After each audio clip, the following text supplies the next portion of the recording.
सालेपुर में बीजेपी विधायक प्रार्थी अरिंदम राय धुआंधार प्रचार देखा मिली। आज 46 नंबर जोन में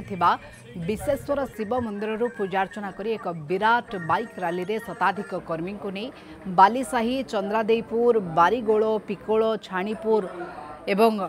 रिटिलो, तरीतो, पुराणाहाट, सुधुखंड पंचायत रे बुली बुली भोट भिक्षा कर अवसर में 46 नंबर जोन सभापति एडवोकेट विक्रम केशरी बल सहित पदाधिकारी एवं शताधिक कर्मी अंशग्रहण करते।